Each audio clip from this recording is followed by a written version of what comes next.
Hello class fourth बेटे, आज हम हिंदी फर्स्ट रिमझिम में पार्ट 6 का हाफ ईयरली जो आपका एग्जामिनेशन होगा उसका रिवीजन वर्क करेंगे। और पार्ट 6 है आपका, है यार, पार्ट 6 है आपका नाव बनाओ। ये हमने पढ़ लिया था।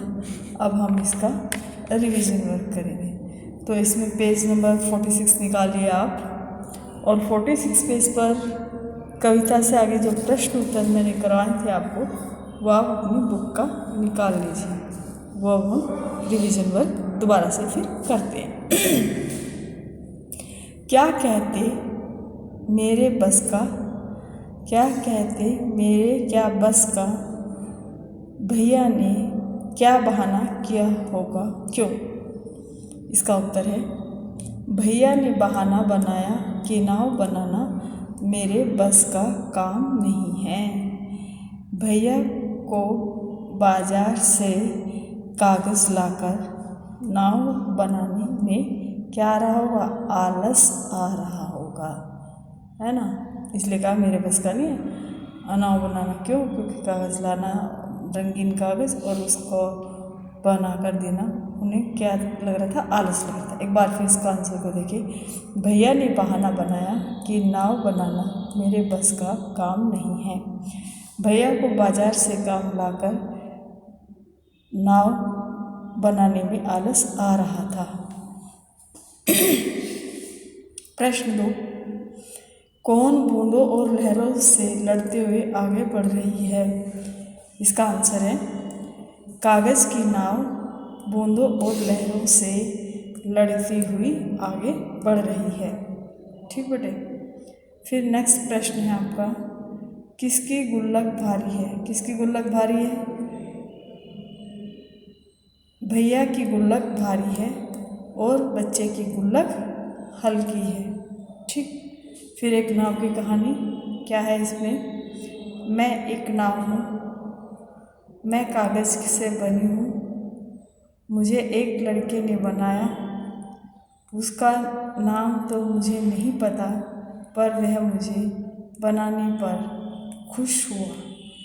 बारिश हो रही थी, उसने मुझे, पेज चेंज कीजिए,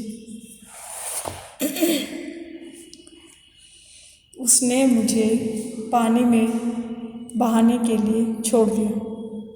मैं बहते दूर निकल गई और आगे जाकर कुछ झाड़ियों में फंस गई। तब से मैं यही हूँ। मैं पानी के कारण गल चुकी हूँ और कभी भी प्राण त्याग सकती हूँ। ये पोयम थी, वह आपको याद करनी थी कि बरखा रानी आओ, रिमझिम रिमझिम बरसो पानी, तपती धरती प्यासी बैठी, उनकी प्यास बुझाओ तुम, सरिता तुमसे रूठी बैठी, देर लगी आने में कैसे, जल्दी से पानी बरसाओ, उसको पानी देती जाओ।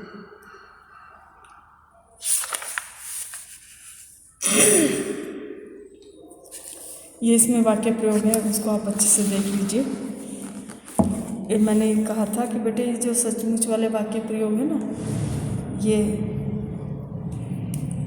इम्पोर्टेंट है। ये सचमुच से, जैसे सचमुच पानी सचमुच खूब पड़ेगा, सचमुच का इस्तेमाल करते हुए तुम्हें दो दो वाक्य बनाना है। जैसे क्या है, वह सचमुच बहुत भीग गया, वह सचमुच ही चला गया। तो ये रिवीजन वर्क डाल के ये वाक्य आप कम से कम 2 बार लिखेंगे, है ना। सचमुच वाले वाक्य रिवीजन वर्क डालकर 2 बार लिखेंगे।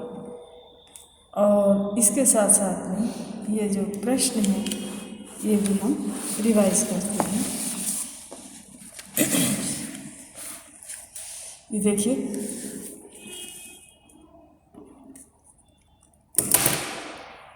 आई बरसात, आपका जो बुक पेज नंबर है 49 है। बरसात के दिनों में अक्सर घरों के दरवाज़ों और खिड़कियों से पानी की बौछार आ जाती है। कभी कभी छत से पानी टपकने लगता है, सीलन भी आ जाती है। ऐसी स्थिति में निपटने के लिए तुम्हें घर में क्या क्या किया जाता है ना। एक प्रश्न है कि बरसात के आने पर छत टपकने लगती है, तो ऐसी स्थिति में आप क्या कर सकते हैं। बरसात के दिनों में जब खिड़की और दरवाज़ों से पानी आता है वे बंद कर दिए जाते हैं। टपकते पानी के लिए बाल्टी लगाई जाती है और घर की मरम्मत कराई जाती है। फिर नेक्स्ट प्रश्न है, बारिश के मौसम में गलियों व सड़कों पर भी पानी भर जाता है। तुम्हारे घर के आसपास बारिश आने पर क्या होता है बताओ। उत्तर, बारिश आने पर मोहल्ले में पानी भर जाता है। चारों तरफ कीचड़ ही कीचड़ हो जाती है। कचरा पानी में तैरने लगता है। बच्चों के लिए मनोरंजन का दृश्य होता है।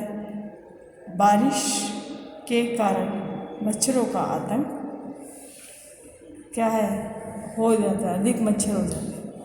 तो ये पार्ट था आपका 6 और पार्ट 7 है आपका दान का हिस्सा, है ना। अब हम करेंगे पार्ट 7 दान का हिस्सा।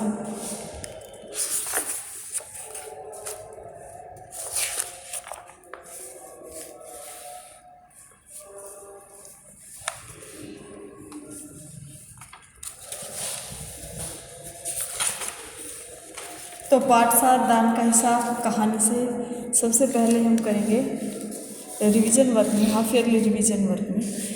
ये जो है दान के हिसाब में पार्ट 7 का जो ये हाफ ईयरली रिवीजन वर्क है आज की डेट में बेटे ये करेंगे। तो पहला प्रश्न क्या था, राजा किसी को भी दान क्यों नहीं देना चाहता था। पहला प्रश्न है पार्ट 7 दान का हिस्सा। ये लिख देती हूँ मैं। आज 15/10/20 हाफ ईयरली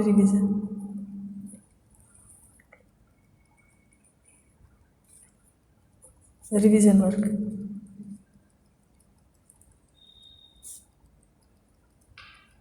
ठीक है, ये हाफ ईयरली रिवीजन वर्क है आपका।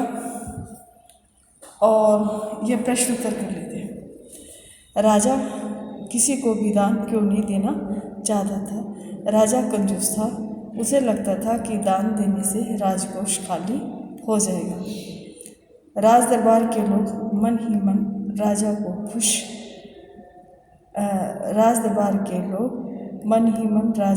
बुरा कहते थे, लेकिन राजा का विरोध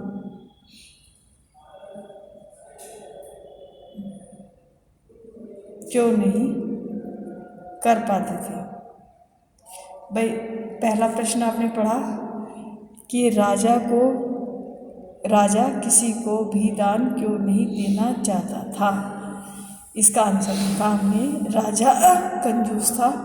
उसे लगता था कि दान देने से राजकोष खाली हो जाएगा। ठीक, अब दूसरा प्रश्न ये है कि राज दरबार के लोग मन ही मन राजा को बुरा कहते थे, लेकिन राजा का विरोध क्यों नहीं कर पाते थे। बुरा तो कहते थे मन में, लेकिन बुरा कहने की हिम्मत नहीं थी। क्यों? राज दरबार के लोग राजा का विरोध इसलिए नहीं कर पाते थे क्योंकि राजा के क्रोधित होने का भय रहता था। विरोध करेंगे तो राजा उन्हें दंड देगा। राज्यसभा में सज्जन और विद्वान लोग क्यों नहीं जाते थे। उत्तर लिखेंगे, राज्यसभा में सज्जन और विद्वान लोगों का आदर सत्कार नहीं किया जाता था, इसलिए वे राज्यसभा में नहीं जाते थे। प्रश्न 4, सन्यासी ने सीधे सीधे शब्दों में भिक्षा क्यों नहीं मांग ली। क्या प्रश्न है? सन्यासी ने सीधे सीधे शब्दों में भिक्षा क्यों नहीं मांग ली। उत्तर, क्योंकि सन्यासी जानता था कि राजा बहुत कंजूस है और वह एक बार में बड़ी रकम नहीं दे सकता। इतने बेटे याद हो गए, लिखा हुआ था, पढ़ा हुआ था। अब तो सिर्फ क्या करा हमने, हाफ ईयरली जो है रिवीजन वर्क किया। नेक्स्ट क्वेश्चन देखेंगे।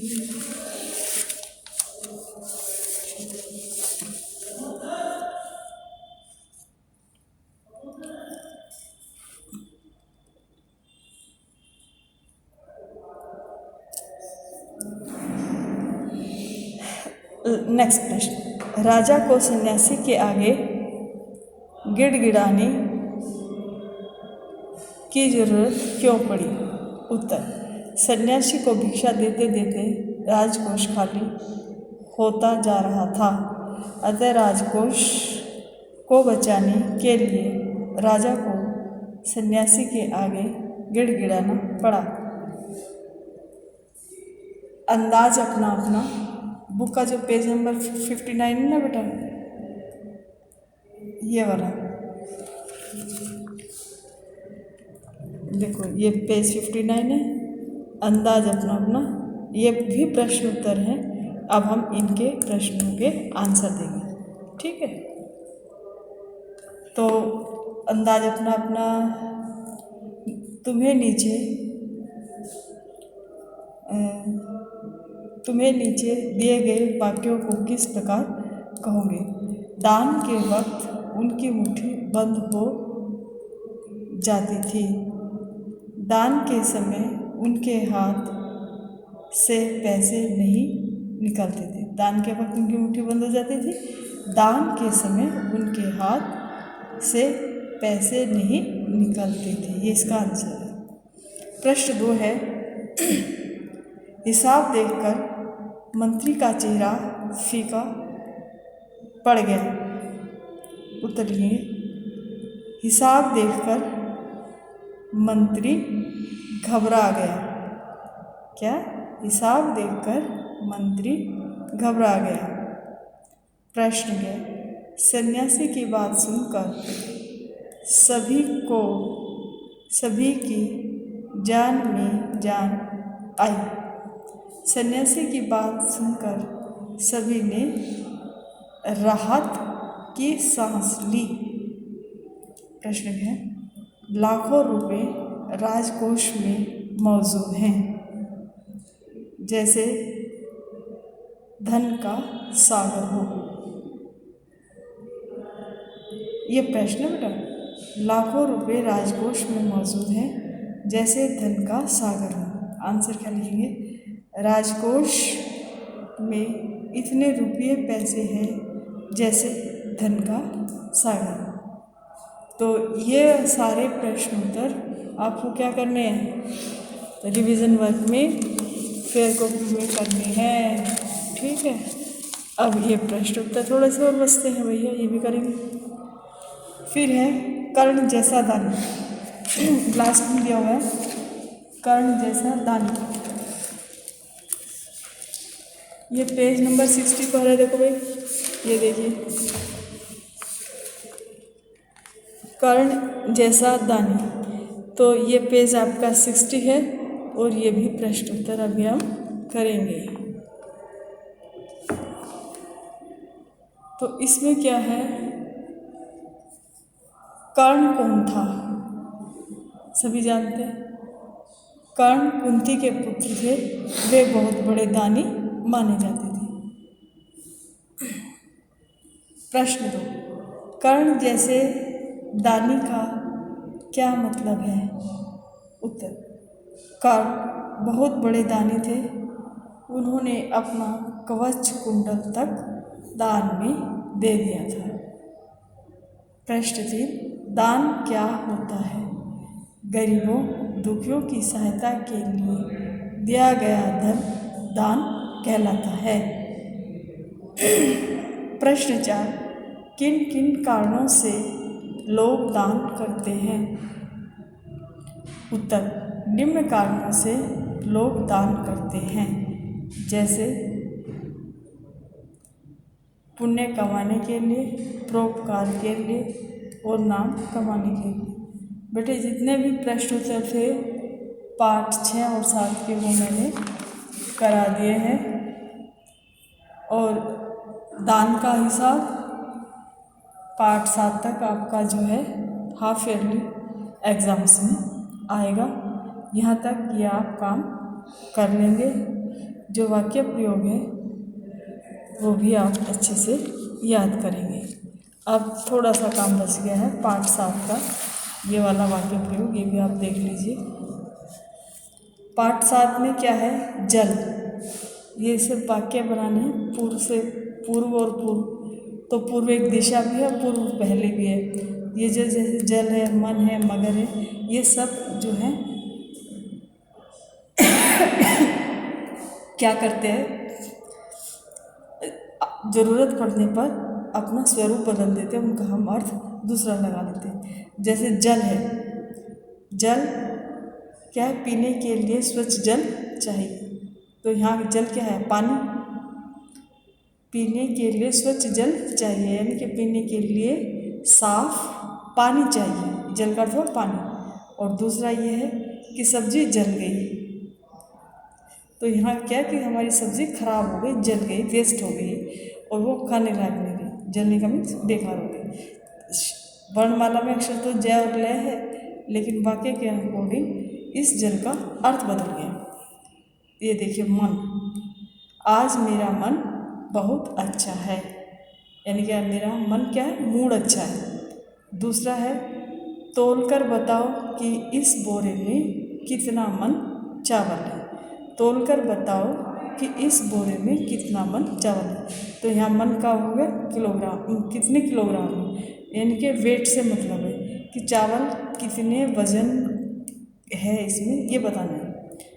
मगर वह आया, मगर तुरंत चला गया।